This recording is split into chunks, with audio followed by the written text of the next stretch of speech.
નમસ્કાર મિત્રો, આજે છે વર્લ્ડ હેરિટેજ ડે એટલે કે વિશ્વ વિરાસત દિવસ।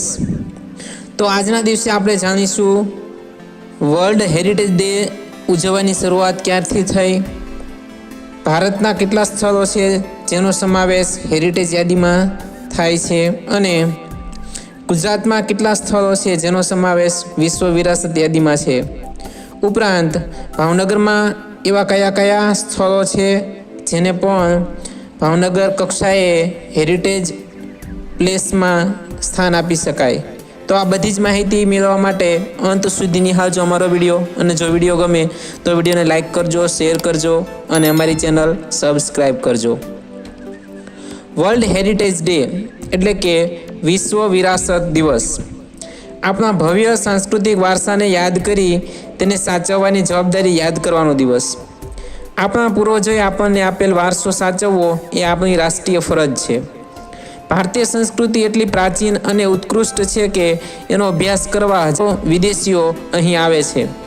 સંસ્કૃત, યોગ, આયુર્વેદ, અધ્યાત્મ, વૈદિક સાહિત્ય, શાસ્ત્રો, અદ્ભુત સ્થાપત્યો, શિક્ષણ પ્રણાલી, ઋષિ સંસ્કૃતિ, જ્યોતિષ, દર્શનશાસ્ત્ર વગેરે આપણા ભવ્ય વારસાની સાબિતી છે। આપણા ભવ્ય ભૂતકાળની નિશાનીઓને સાચવવાનો દિવસ એટલે વર્લ્ડ હેરિટેજ ડે।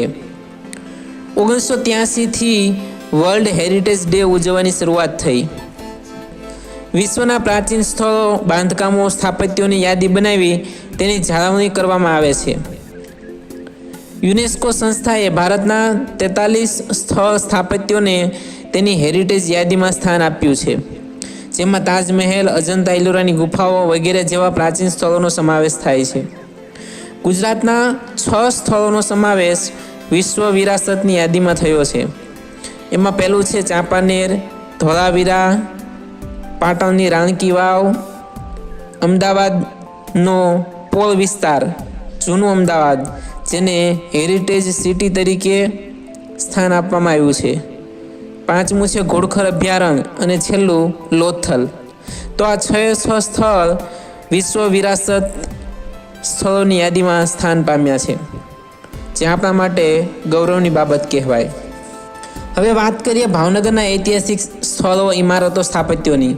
તો ભાવનગરમાં પણ ઘણા પ્રાચીન સ્થળો, સ્થાપત્યો છે કે જેને આપણે ભાવનગર કક્ષાએ વિરાસત દિવસે યાદ કરવા જોઈએ। પહેલું છે નીલમબાગ પેલેસ। ભાવનગરમાં 1859માં મહારાજા તખ્તસિંહજી દ્વારા બર્માથી ખાસ મટીરિયલ્સ મંગાવીને નીલમબાગ પેલેસની સ્થાપના કરવામાં આવી હતી। જર્મન આર્કિટેક્ટ દ્વારા તેનું બાંધકામ કરવામાં આવેલ છે। બીજું છે દરબારગઢ। ભાવનગરનો જૂનો દરબારગઢ સ્થાપત્ય અને કલાના અનન્ય નમૂનારૂપ ગણાય છે। તેની કોતરણી આકર્ષક છે। આટલા વર્ષોથી અડીખમ ઉભેલો આ દરબારગઢ તેની સ્થાપત્ય કલા આપણી સમક્ષ આજે પણ રજૂ કરે છે। Moti Bagh town hall. 1931માં બાંધવામાં આવેલ આ ટાઉન હોલ તેના સ્થાપત્ય, સ્તંભો, ગુંબજ, સુંદર અને કિંમતી ઝુમરોથી સુશોભિત છે। મહારાજા કૃષ્ણકુમાર સિંહજીનો રાજ્યાભિષેક અને લગ્ન આ સ્થળે થયા હતા। ચોથું, તખ્તેશ્વર મહાદેવ મંદિર। ભાવનગરની મધ્યમાં આવેલું અને જ્યાંથી સમગ્ર ભાવનગર શહેરને જોઈ શકાય છે એ પ્રાચીન મંદિર એટલે તખ્તેશ્વર। ઈસવીસન 1893માં નિર્માણ થયેલું આરસનું ઉત્કૃષ્ટ કોતરણી અને નકશીકામ તથા સુંદર અને મજબૂત બાંધકામ ધરાવતું મંદિર મહારાજા તખ્તસિંહજીએ નિર્માણ કરાવેલ છે। પાંચમું, બાર્ટન લાઇબ્રેરી। મહાત્મા ગાંધી જ્યાં વાંચવા આવતા તે બાર્ટન લાઇબ્રેરી 143 વર્ષ જૂની છે। આ લાઇબ્રેરીનું હાલ ડિજિટલાઇઝેશન થઈ રહ્યું છે। તેની બિલ્ડિંગ આપણા ભવ્ય વારસાની યાદ અપાવે છે। છઠ્ઠું, ગંગાદેરી। તાજમહેલની પદ્ધતિએ ઈસવીસન 1893માં ગંગાદેરીનું નિર્માણ કરાયું હતું। રાજપૂત અને મુઘલ શૈલીમાં આરસના પથ્થર દ્વારા સુંદર કોતરણીયુક્ત ગંગાદેરી બનાવવામાં આવી, જેને બનતા લગભગ 16 વર્ષ લાગ્યા હતા। દરબારી કોઠાર। ઈસવીસન 1882માં બાંધવામાં આવેલ દરબારી કોઠાર સ્થાપત્ય કલાનો અજોડ અને ઉત્તમ નમૂનો ગણાય છે। રાજાના સમયમાં ભોયતળીએ 24 રૂમમાં અનાજનો સંગ્રહ કરવામાં આવતો અને ઉપરના રૂમોમાં રેકર્ડ રૂમ હતા। આજે પણ રજવાડાના ઇતિહાસના રેકર્ડ, હસ્તપ્રતો વગેરેનો અહીં સંગ્રહ કરવામાં આવેલ છે.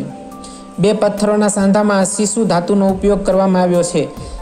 તેની મજબૂતાઈ એટલી છે કે આટલા વર્ષો પછી પણ તે ધરતીકંપ, વાવાઝોડા, વરસાદ જેવી કુદરતી થપાટો ખાઈને પણ અડીખમ ઊભો છે.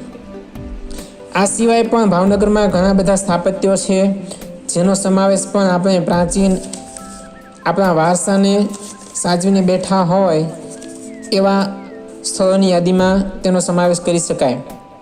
તો એમાં આવે છે Alfred high school building, Jasonath Mahadev મંદિર, સર પીપી ઇન્સ્ટિટ્યૂટ ઓફ સાયન્સનું બિલ્ડિંગ, આયુર્વેદ કોલેજ, દિવાનપરા રોડના જૂના મકાનો, બોરતળાવ ખાતે આવેલ ભાવવિલાસ પેલેસ અને કૃષ્ણનગર વિસ્તારમાં આવેલા વાણિયા સમાજના મકાનો, પારસી અગિયારી, પારસી લોકોના મકાનો. વર્લ્ડ હેરિટેજ ડેના દિવસે આપણે પ્રતિજ્ઞા લઈએ કે ભાવનગરના ભવ્ય ભૂતકાળને સાચવીને રહેલા હેરિટેજ પ્લેસીસ સચવાય અને સરકાર અને નાગરિકો પણ એ સ્થળોની સાચવણી બરાબર કરે. જય ભાવેના.